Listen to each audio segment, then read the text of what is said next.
how we got here, because we've had new people join since we started talking about it. Basically, we had a conversation starting with potential third parties, which led to a conversation about CPS reports and how, when they happen at a school, situations like an environment like that, it could be a situation where the CPS report would be involving a child at school and maybe not directly something they're reporting about a parent, like some kind of misbehavior. It could be a behavior at school and not necessarily from something that happened derived at the home. Yeah, right. So and you've had cases like that absolutely yourself yes. in the past Many. where you've sat in on those meetings.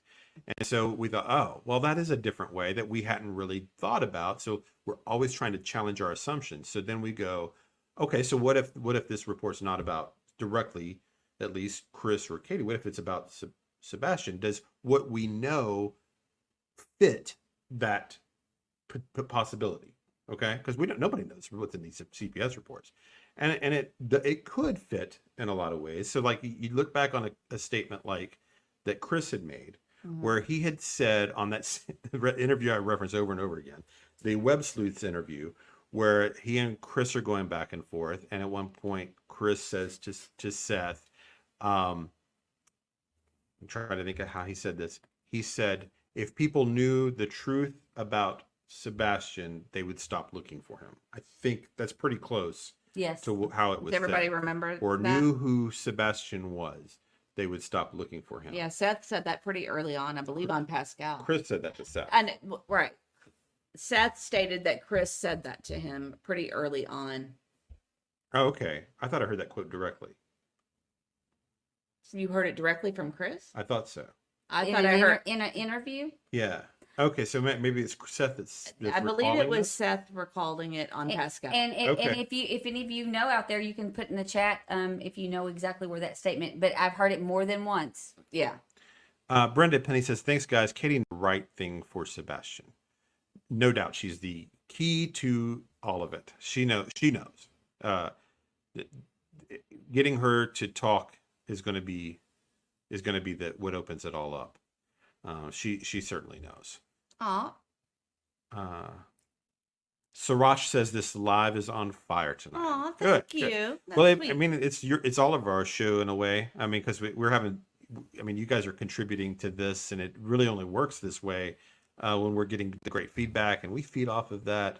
And our focus is helping find Sebastian and making people more aware of the case and that he is still missing, and that's our main focus. But we do like to kind of get into the cerebral parts of our brain, start thinking of different ways that we can, I guess, lend theories to what could have happened or what has happened to him. But I think that's how we've gotten to where we are. And I'm not sure if this is directed to chat or us. Rumors, guys, we need facts. Well, tonight we're talking about some of our theories and speculations. So, and we haven't really stated any rumors. I did hear Seth say that and I can go back and look it up. I'm 99% sure it was on Pascal. I mean, the things that we state are what we've seen in interviews, and believe me, there's been a lot of interviews.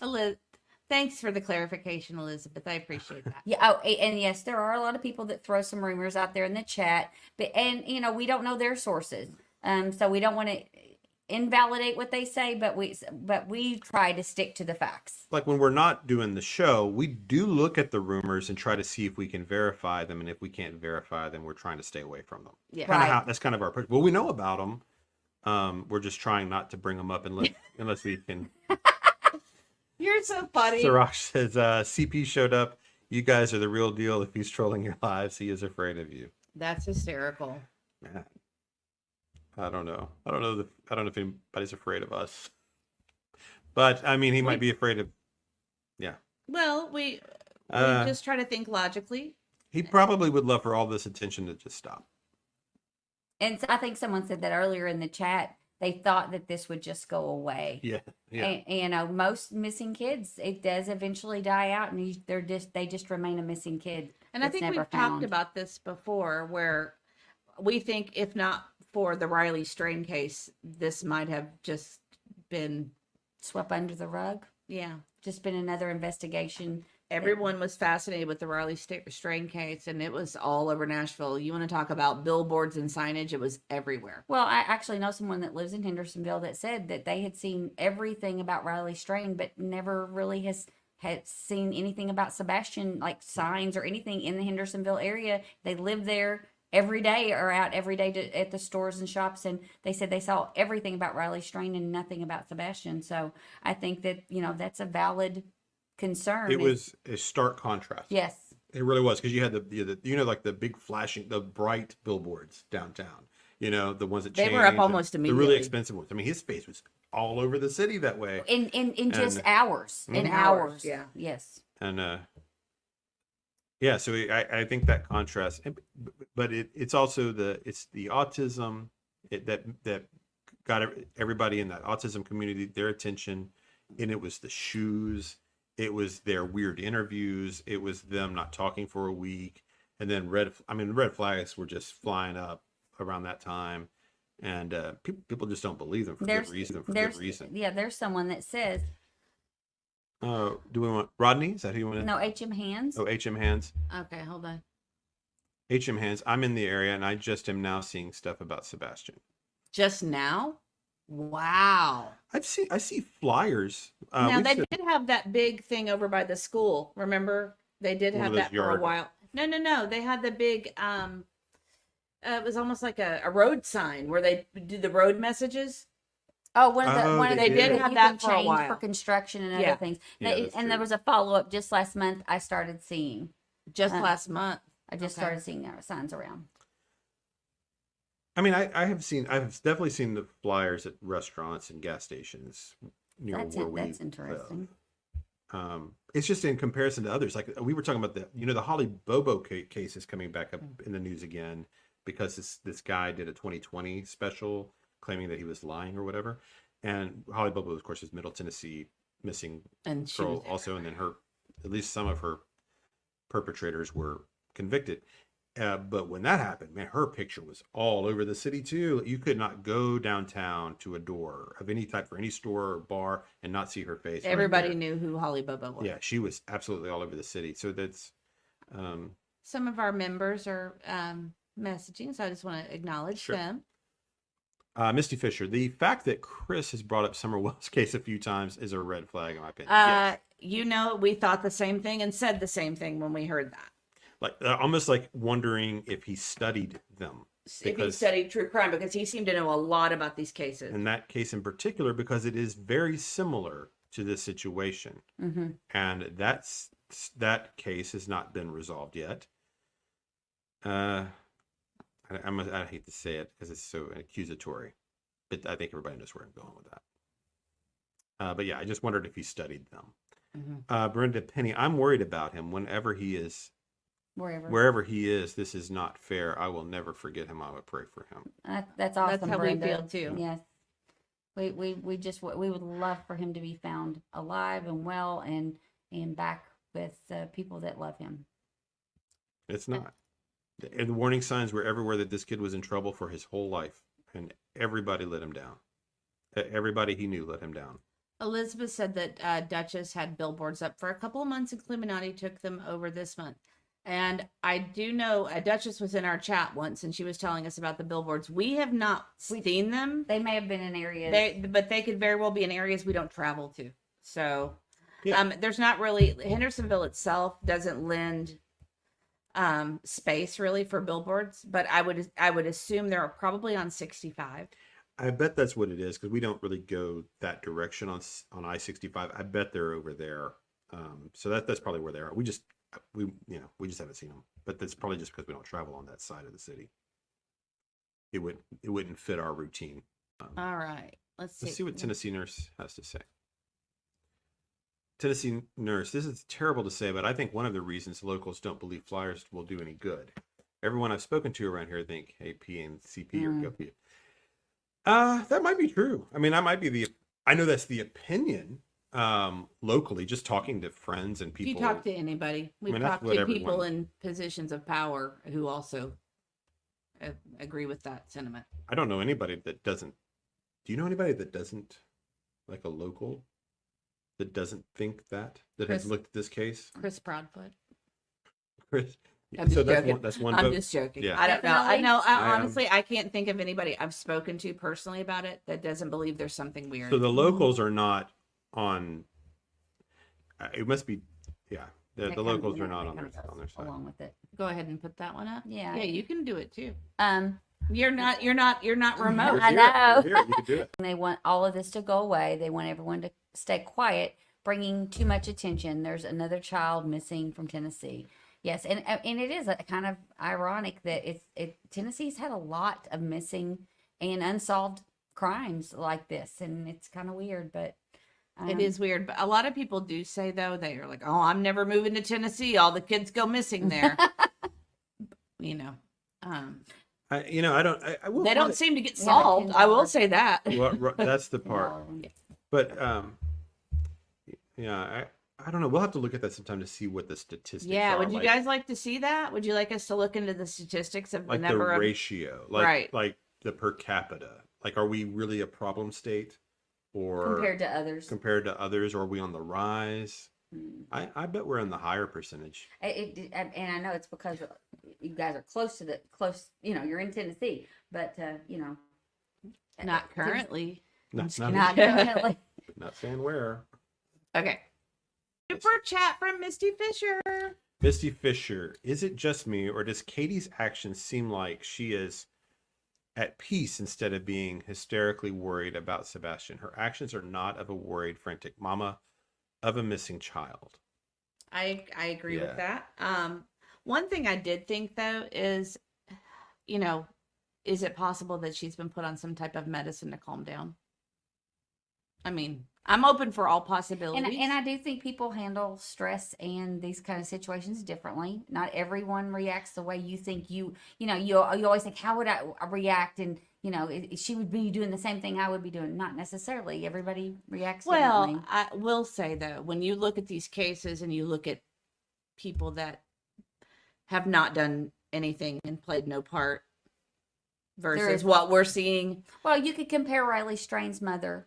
that I think that's what people did. Riley Strain's mother was out there begging and crying and pleading, and then Katie comes out and won't look at the camera, and there. And then they did that weird hand interview. Does anybody remember the weird hand interview? Where it's just their hands. Did you watch that one? Oh, yes, I did. that was the weird. third interview. Which had to be at their request, where they had to have said, we don't want to be on camera anymore. We just want to show our hands and talk off camera. What a strange request.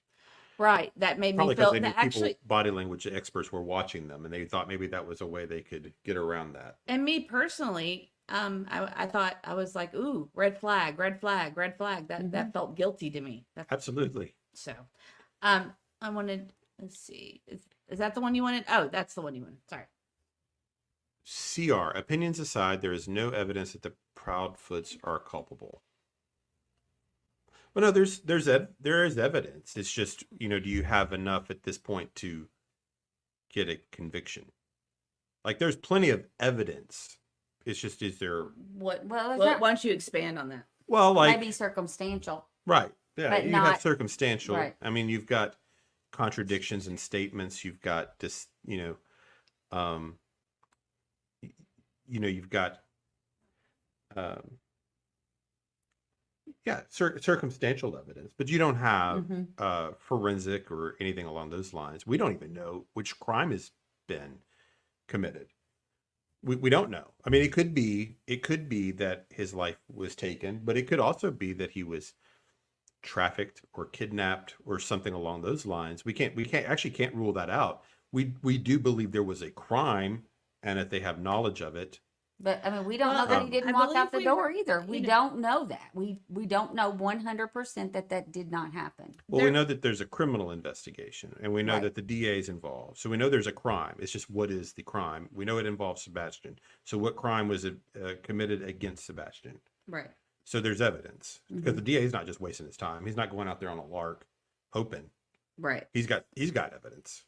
Right. We can see the circumstantial evidence. We can see the statements that are the inconsistencies and the lies. So that's, that's all there. but yes, there. But I wouldn't say there's no evidence. There's certainly some. It's just There's is there enough to get the conviction? there's definitely suspicious behavior as well, but is right, like you said. Yeah, Is there? we don't. I mean, I guess if there were enough at this point to get the conviction, They they'll would. they'll they're either getting ready to or will pull the trigger on that. And if they don't, then they're probably trying to nail down, you know, finding Sebastian. Perhaps that might be the thing that they need to have happen. CR, he might be a runaway. What therefore is the crime? We've ruled out runaway. I have. I don't. I was he's going not to a say, runaway. CR, get ready for the why doesn't I he mean, have shoes on? I know I'm sure you have your first time with us, but we've gone through all of this up to our satisfaction. He's not a runaway, not in an unassisted sense. So, runaway with a child predator of some sort, those kinds of things. Yeah, but there's still a crime. He's not out there on his own making it at 15 years old without assistance. So there's a crime still. So I like. And there's no evidence to support him being a runaway. There's no reason to believe that. Oh, good point. Because it comes back to the shoes. Kid didn't run away without his shoes. If Sebastian, this is from Misty Fisher. If Sebastian ran away, there would be camera evidence, scent evidence, which there is zero evidence. Yes, the scent ended at the driveway. That is what the law enforcement has said. That it did not go past their residence. And honestly, if he was a runaway, he would take a backpack. He would take his things A runaway that are would important be to him, a runaway would be prepared. and would have shoes on. We know that there were cameras that caught enough of the front door to get like a little light, because Chris confirmed this, right? Because he said something about how if somebody had, he was trying to dismiss the notion of there being an abductor come into the home, and he said no, the cameras that were there, they would have caught him moving in that light. Okay, so that tells you nobody came out that front door, Right? Like that's how we debunked that, right? That camera also would have caught any cars on the streets. We've go back to our video where we what was it called? The Katie's car is missing one. We do his neighborhood. Yeah, Katie's van is missing. We go through the entire neighborhood. We drive the whole neighborhood. If you want to see for yourself, you can see the video. We show all the homes. We show all the paths that Sebastian could have taken. He'd have to walk by like 30 homes with security cameras in any way he went. He didn't. And then the road that he would have access to is a main street with no sidewalks, like a very busy like one of those highways, but with no sidewalks. It's just a shoulder. People would have seen him, caught him on dash cams, and I just don't. We've just dismissed that. I think it's at an extremely low possibility. Do we have a comment we want to go to? You all are laughing at something here. I'm new to this channel. Are these lawyers? Thank you. No, we're not lawyers. We're concerned parents. No, we became interested in the case primarily because of Sebastian. We were local to the area. We were about a 15-minute drive from the Proudfoot home. We have a child also with autism, so we immediately became invested in it, and because it's our greatest fear that our child would disappear on us, take off, run away. He on a couple of occasions has eloped from us and gone without telling us, and we've looked around the home, called 911 and all of that. So we could, we always kind of have that in the back of our mind that he might just go out that door one day and just decide I'm walking to Disney World or something. I'm new to this channel. Are these lawyers? Thank you. No, we're not lawyers. We're concerned parents. No, we became interested in the case primarily because of Sebastian. We were local to the area. We were about a 15-minute drive from the Proudfoot home. We have a child also with autism, so we immediately became invested in it, and because it's our greatest fear that our child would disappear on us, take off, run away. He on a couple of occasions has eloped from us and gone without telling us, and we've looked around the home, called 911 and all of that. So we could, we always kind of have that in the back of our mind that he might just go out that door one day and just decide I'm walking to Disney World or something, and if that just seemed like he wanted to do it, he wouldn't think anything about not telling us. So anyway, we had that fear, and we got tied to it that way. And then we were constantly following the story, having these conversations, and we just thought, we were just talking about all this stuff, and we didn't really see On anybody. vacation, I might add. Well, I mean, in the past, before we Oh. did this, we would be on the back porch having these conversations, and For um, every single day we of our thought life. we just felt like we'd see things. We didn't really think there was really a place for a conversation like we were having No, out there right. on YouTube, and we thought it might be interesting to do that. And we hadn't we started it a couple of weeks ago, and for a little while, for the first 5 episodes or so, we just we would have like 10 people or so in the chat, and we're having a great time sharing ideas and meeting people, and then we did one, and tons of folks came in. So that's kind of how that happened. But no, we're not lawyers. But I mean, we research a lot. I always kind of feel like credentialism is not necessary to study something like this. You don't have to have a badge to use logic, deductive logic, the tools that are out there. We've discussed this. Talk about that case that was solved by the students. You put me on the spot with these questions. Okay. But there was like I can't remember these details, but there, you listen to Crime Junkies. I'm a big fan of that show.